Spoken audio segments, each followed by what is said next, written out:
Olá, esse é mais um episódio do nosso Pode Florescer Podcast. Seja muito bem-vindo. Se você chegou até aqui, comente, curte, compartilha. Eu sou Bianca Benedetti, estou acompanhada. Ai, que chique, Vanessa Almeida, sejam muito bem-vindos. Se você chegou até aqui, tem um motivo para você ter chegado, então não deixe de deixar aqui seu comentário, compartilhar esse vídeo para que a gente possa chegar ao maior número de mulheres. E hoje a gente vai fazer um podcast falando de um assunto que, num diagnóstico, pode ser pesado, né? Eu lembro que quando eu recebi o diagnóstico do câncer de mama, e eu cheguei na doutora Mônica, nossa oncologista, ela me perguntou logo de cara se eu tinha filhos, porque ali eu deveria decidir se eu queria ter mais filhos ou não. E aquela pergunta foi meio que um soco na boca do estômago, porque apesar de eu ter 3 filhos já, me foi tomada a liberdade de escolher se eu queria, em algum momento, ter mais filhos ou não. Então, mesmo que na minha cabeça já não houvesse essa possibilidade, lidar com essa tomada da minha decisão foi estranho, né? Eu processei isso depois. E a gente quis trazer essa temática para cá porque a gente sabe quantas mulheres, ainda mais hoje, o câncer sendo diagnosticado cada vez mais cedo, em mulheres muito jovens, como que é o impacto da maternidade num diagnóstico como câncer de mama. E você passou por isso também. E eu queria muito escutar de você para que as pessoas pudessem entender a sua história, a sua versão da história também, quando você foi perguntada pela Mônica sobre a maternidade. Realmente esse foi um dos momentos mais difíceis após descobrir o câncer. Lógico que o diagnóstico é o momento mais difícil, mas você vê ali a sua condição de mulher, né, ser restrita a talvez não ser mais mãe, isso nesse processo dói bastante. A gente já está lidando com uma doença que é uma doença grave, que machuca muito a mulher, principalmente por conta da vaidade, né? A gente já sabe que vai cair o cabelo, a gente já sabe que pode engordar. Então, isso já é intrínseco do câncer, a gente já vai para a consulta sabendo de todas essas coisas, e quando a médica fala, olha, você não vai mais poder ter filhos, isso é um soco, assim, você respira e fala, né? Eu lembro que eu já tinha me blindado antes, né, disso tudo, eu não tinha filhos, não estava ali no diagnóstico, não tinha filhos, mas sempre quis ser mãe, sempre quis ser mãe. E aí ela me deu a opção de congelar óvulos. Ela falou, olha, se você quiser ter filhos, você vai ter que congelar óvulos. Só que ela não sabia que tinha uma história por trás disso tudo, né? E muita gente não sabia porque era algo que eu não deixava as pessoas saber. Era uma área da minha vida meio que intocável, sabe? Para todo mundo. Para minha mãe, para o meu pai, enquanto estava vivo, para as pessoas da minha casa. Eu não conversava sobre isso, porque eu preferia deixar aquela dor guardada. Achei que tinha me curado, né? Assim, para mim, isso estava muito em paz, sabe? Eu acho que estava em paz porque Deus deu essa paz. Eu tinha tentado fazer fertilização, e fiz 4 fertilizações que não tiveram sucesso. E quando a doutora Mônica falou, você precisa congelar óvulos, eu falei, não quero. Só que nesse momento você está lidando com o seu sonho e o sonho do seu marido. Naquele momento ali eu tinha que decidir por mim e pelo Rafael, por exemplo. E na minha cabeça eu falei, cara, o problema é dele. Se ele quiser, ele arruma uma mulher, ele faça outra coisa. Eu não quero mais me submeter a nada daquilo. Porque, assim, é muito bonito você chegar para uma mulher que ela não consegue engravidar e falar assim, não desiste não, tenta uma fertilização. É muito fácil você falar isso para a mulher. Só que, assim como o processo do câncer, né, o processo de fertilização, ele não é fácil. Ele é um processo muito dolorido. Primeiro porque ele mexe muito com os seus hormônios. Você toma bombas, né, de hormônio, e os hormônios, todo mundo sabe que ele mexe com com o nosso psicológico, a gente se sente, sabe, tudo mais aflorado. Além do valor, né, que é caríssimo fazer uma fertilização, você tem a frustração no final de não conseguir. Porque não é garantido que você vai conseguir. Não é o que o médico fala assim, olha, a gente vai coletar tudo ali, bonitinho, vai botar e você vai engravidar. Não. Das 4, eu não consegui nem engravidar de nenhuma das 4. Então, para mim, era assim, eu já fiz tudo que eu tinha que fazer. Apesar de eu ter prometido que eu tentaria mais uma vez, né? Eu já tinha prometido para o Rafael que eu tentaria mais uma vez, quando eu me sentisse melhor para isso. Só que quando eu me senti melhor para isso, no ano que eu ia tentar, foi exatamente o ano do diagnóstico. E eu não quis mais atrasar esse tratamento, né? Eu não quis mais falar, não quero interromper ou deixar de começar uma quimioterapia, porque eu ainda preciso colher óvulos para de repente esses óvulos darem certo. Agora eles querem, é legal. Agora tá todo mundo, né, cooperando para que eu... Entendeu? Não vou. E aí eu decidi ali, eu falei, doutora, eu não quero. Pode marcar para começar a minha químio. O que eu preciso fazer? E, botar catéter e tudo mais. Então, vamos embora, porque é isso que eu quero fazer. Eu tô aqui para isso. E não foi fácil, né, voltar para casa com essa informação de que eu passaria por uma menopausa química, que eu não ia mais poder ser mãe. Não foi fácil isso, mas eu escondi essa dor. Eu acho que eu falei, cara, não vou trabalhar isso e vou trabalhar essa daqui do câncer. Essa daqui eu não vou nem falar mais. E realmente era um assunto que eu esqueci, eu deixei de lado para tratar do câncer, sabe? Eu acho que foi um pouco disso, assim, mas... Questão de sobrevivência naquele momento. Exatamente. Eu acho que foi um pouco disso, sabe? E foi. O que me pesa, o que pesa muito hoje é saber que tem mulheres... Eu estava com 39 anos, né? Então eu tive 40 anos, as pessoas já estão desistindo até de engravidar, realmente. Mas o que eu vejo hoje, Vanessa, é muitas mulheres sendo diagnosticadas muito cedo, com 20 e poucos anos. E aí, isso deve ser muito mais pesado para essas mulheres quando elas nem começaram a tentar engravidar. Elas casaram agora ou nem casaram ainda. E elas não sabem nem se elas querem ser mãe. Tem maturidade, né? Para entender se, cara, no futuro eu gostaria de ser mãe. Sabe? Assim, então, assim, e aí submeter essa mulher... não, mas eu vou congelar óvulos. Tá, e se nesse ciclo não tiver óvulos? Porque eu tive um ciclo que foi interrompido porque eu não consegui ter óvulos. E aí? Então, você... não, eu vou tentar de novo. Tá bom, você vai tentar de novo, mas é um outro mês que você não tá fazendo o seu tratamento, tá? Sim.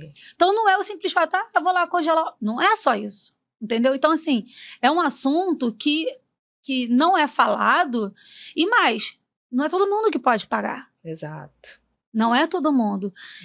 Outra questão que a gente precisa trabalhar é dessas mulheres terem direito de ter um banco de óvulos de graça para elas, porque elas estão sendo tolhidas de serem mães porque elas não têm dinheiro. E muitas vezes nem recebem essa informação, né? A pessoa vai descobrir isso depois. Já fez o tratamento e vai falar, cara, agora que eu descobri que eu podia congelar. Exato. Entendeu? Claro.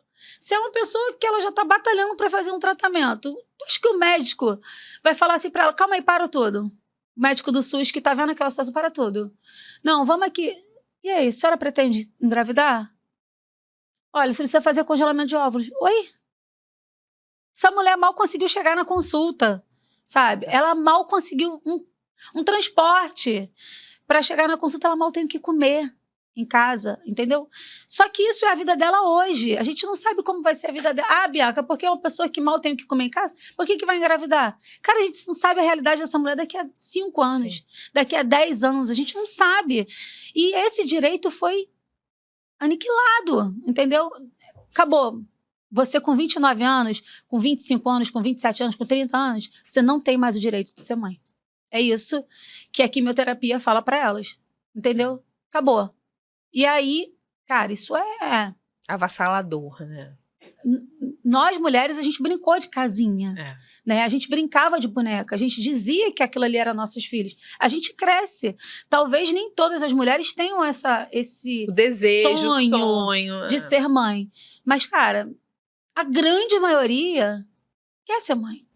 A gente foi criada para isso, para gerar e para ser mãe. Não, e uma coisa é a gente decidir, né? Eu não quero ter filhos. Sim. E a outra é você ser tomada essa possibilidade de você por conta de um tratamento. Eu acho que ainda é uma decisão que você precisa estar muito madura para tomar. Porque, assim, uma menina, que para mim é uma menina de 25 anos, de 28 anos, ela não tem a maturidade ainda para falar assim, olha, eu não quero ser mãe pro resto da minha vida. Sim. Entendeu? É muito forte. Eu não quero ser mãe nunca, sabe? Eu não quero ser mãe agora. Tem minha irmã que tem 26 anos, ela fala, não, eu não quero ser mãe agora. Né? Ela não quer ser mãe hoje.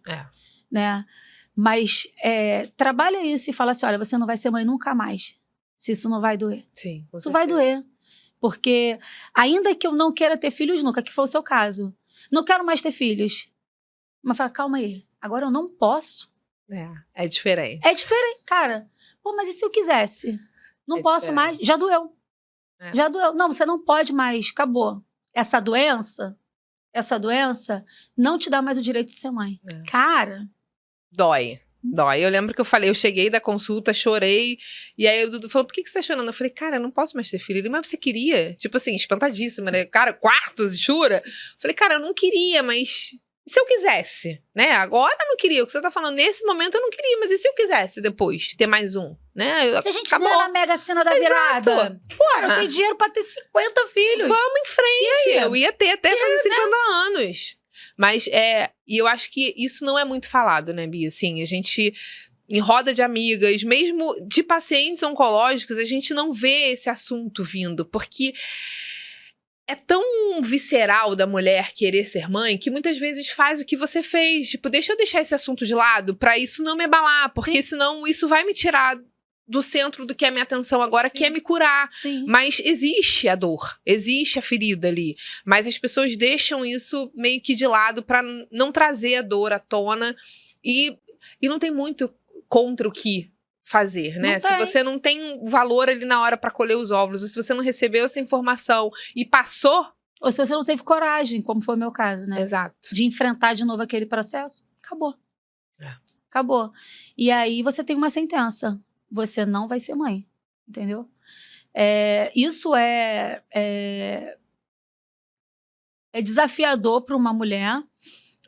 Eu acredito muito que a gente precisa, como sociedade, enfim, que haja outros meios, né? Já que a medicina não garante uma pós-químio, que essa mulher se torne mãe, que de alguma maneira, preventivamente, ela tenha esse direito resguardado, né? De alguma forma, realmente, o Estado pague para que essa mulher tenha esses óvulos coletados e que o Estado pague.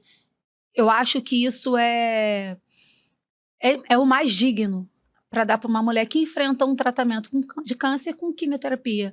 É o mais digno, né? Então, a maternidade, e é o que você falou, né? As pessoas não falam mais sobre isso, porque é tão latente a dor do câncer, é tão latente tudo que você vai enfrentar, que algumas falam assim, cara, não sei nem se eu vou sobreviver isso tudo. Tô pensando no filho para quê? Né? Pra que eu vou querer engravidar? Pra meu filho crescer sem uma mãe? Que a gente pensa que vai morrer. Né? Então, você como mãe falou, tá, eu vou morrer e as crianças estão aí. Eu vou deixar. Então, você também pensa muito nisso, assim, cara, pra que eu vou engravidar se eu posso morrer de um câncer? Porque você pensa que vai morrer. Hoje, a gente, graças a Deus, está numa remissão, mas a gente pensa. E aí você fala... realmente, era melhor nem ter tido. Né? Era melhor. Eu acho que eu fui privilegiada de não ter tido. E aí não preciso deixar ninguém sofrer. Ninguém mais vai sofrer, porque filhos sofrem. Né? Ser melhor do que ninguém para dizer isso. Filhos sofrem. Então, é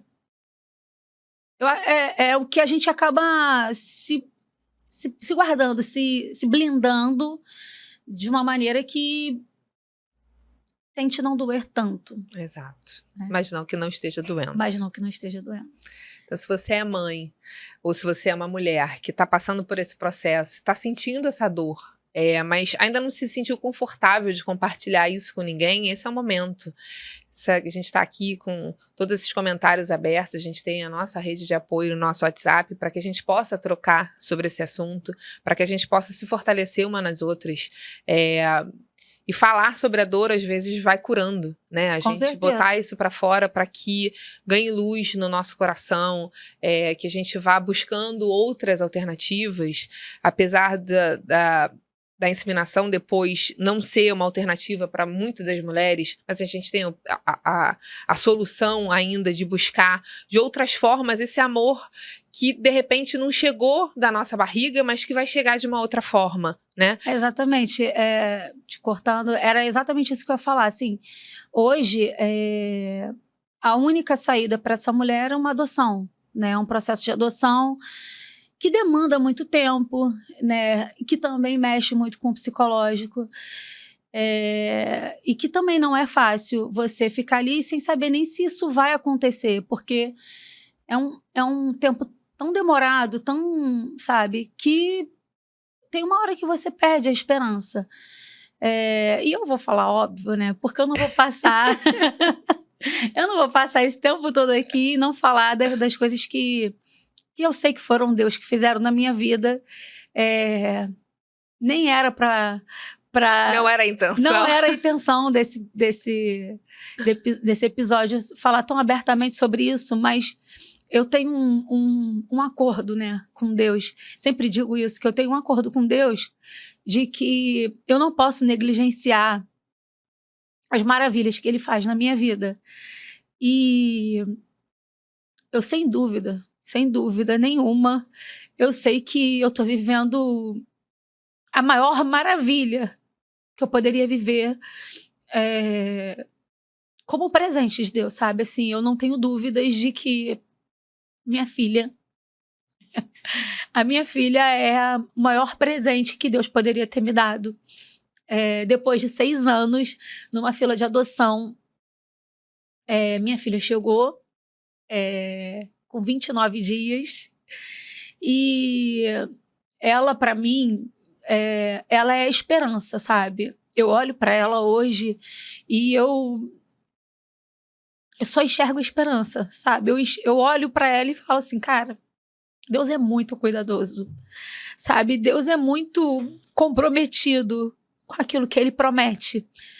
Porque lá atrás, há 11 anos atrás, eu perdi um filho. E por conta de eu perder esse filho, eu perdi uma trompa. E isso dificultou o fato de eu poder gerar. E eu já estava tentando há 16 anos. Né? Então, quando eu já tentava há 5 anos, foi quando eu perdi. E quando eu perdi o filho, Deus falou muito nitidamente comigo, sabe? Eu respeito todas as crenças, todas, sabe? Mas a minha é em Deus, né? A minha é em Deus. E aí, Deus falou nitidamente comigo. Eu tô no controle de todas as coisas. E por muitas vezes, sozinha, eu perguntei que controle era esse. Porque assim... Mas eu só me ferrei, né? Eu perdi um filho, eu perdi uma trompa, eu não consegui engravidar. Que controle é esse, Deus? Sabe? Que controle é esse que eu não consigo nem falar? Que dói se eu falar? Que controle é esse que eu prefiro deixar escondido numa gaveta para limitar, sabe? As minhas dores. E aí, quando ela chega, sem que eu lembre que eu tô numa fila de adoção há 6 anos, sem que eu esperasse, sabe? Sem minha vida toda planejada, viagens, sabe? Tudo organizado. E aí, uma ligação vem que tem uma criança aqui pra você. Você fala, oi? Que criança? Você até o tic-tac bate, assim, você fala, que criança? E aí, olhar pra ela e Deus falar assim, olha, esse é o controle. Sabe? Esse é o controle. Tá aí. O tempo sou eu que decido. sabe? A forma também sou eu que decido. Você não tem controle de nada, você não vai saber nunca. Você pode desenhar o que você quiser, que quem vai fazer sou eu. E filha, né? Eu botei a roupa que eu fui buscar ela, que eu fui conhecer, para homenagear, porque eu sei que um dia ela pode ver isso.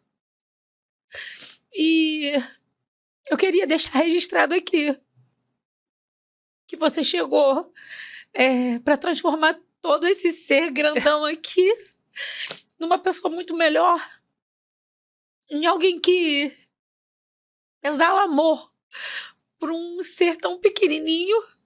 E eu nunca achei que eu pudesse amar tanto alguém, mesmo que eu não gerasse, sabe? E a Maitê chegou no meu braço e eu sabia na hora que ela era minha, sabe? É perfeito quando ela chora e ela só se acalma no meu braço, sabe? É como se ela falasse assim, eu sei que é você, a minha mãe, sabe? E eu dedico tudo, todo o meu amor, todo esse episódio, todo esse trabalho hoje para ela, que transformou o meu mundo totalmente cor-de-rosa e me fez ser uma pessoa completa hoje. Então, filha, eu te amo muito. E eu sei que você não entende nada agora, mas um dia você vai assistir isso e vai saber que desde o início de tudo, você foi alguém que eu sonhei ter nos meus braços, ainda que eu não conseguisse desenhar, falar, expressar. Eu falo para as pessoas o seguinte: ainda que eu tivesse detalhado para Deus, eu quero um bebê assim, eu não chegaria nela. Eu não conseguiria desenhar da forma como ela é. Ela é linda, ela é linda. Depois a gente tem fotos, produção.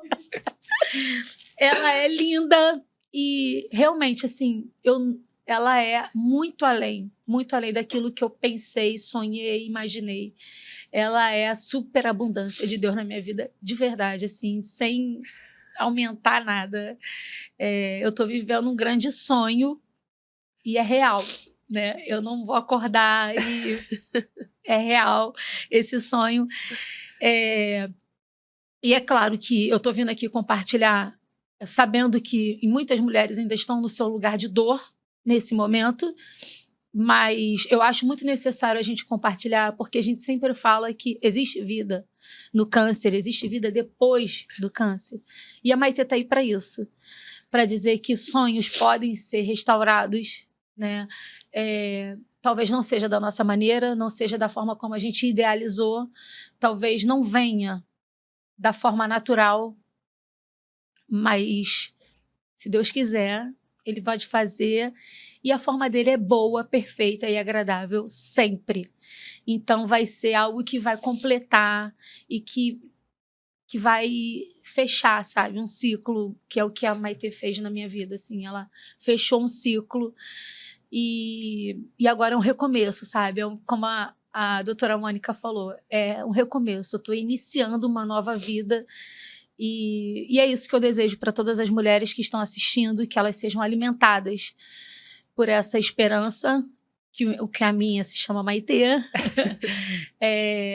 que elas possam, de alguma maneira, conseguir suprir essa dor de não poder gerar, que de alguma forma Deus faça isso acontecer, seja por um milagre, seja por uma adoção, seja por uma fertilização, mas que isso aconteça. Né? E que as nossas leis, que os nossos governantes, eles mudem o olhar disso tudo e entendam que esse lugar é um lugar que dói e que é um lugar que causa traumas e que a mulher precisa desse cuidado, desse espaço, porque tem uma galera sendo acometida de câncer, um monte de mulheres aí, e isso precisa ser olhado como algo que é pesado, né, para mulheres. Tá chorando, Vanessa? Ai, gente. Olha. Ai. Enfim.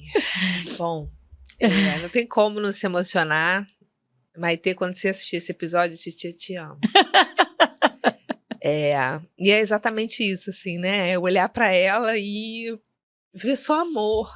Só amor, só amor, só amor. É sentir Deus nas mãos, né?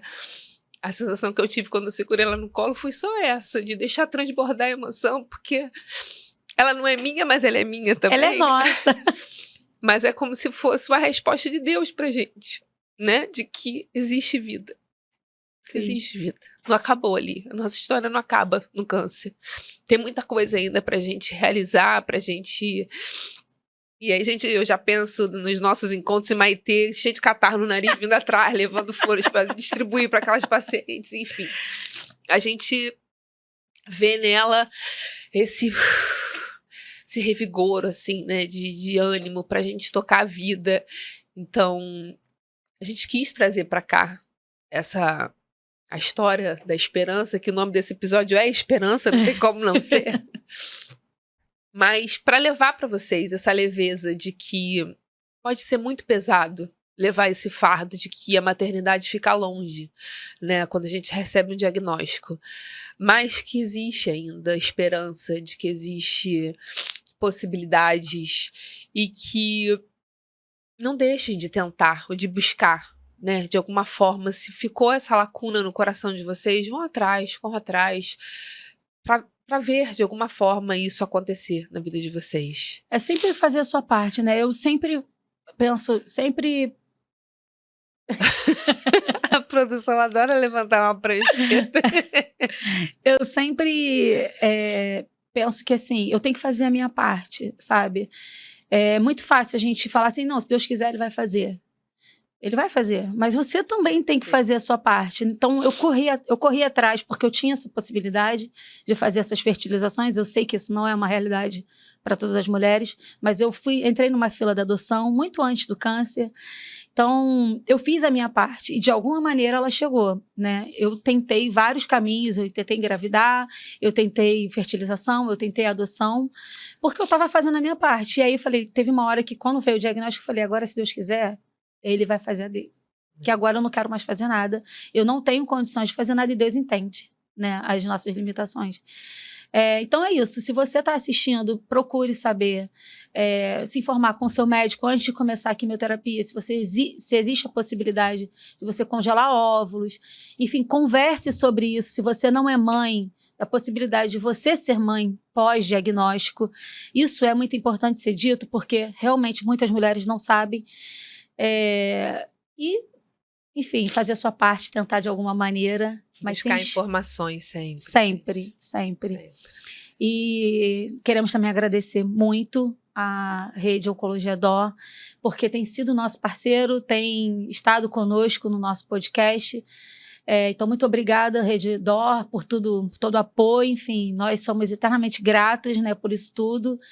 E é isso, né, Vanessa? É isso. O coração tá aqui, ó, palpitando. Gratidão por vocês estarem com a gente. Compartilhem esse vídeo, vamos espalhar a esperança aí pelo mundo. Em breve a gente volta com mais. Agora a gente vai apertar Maitê.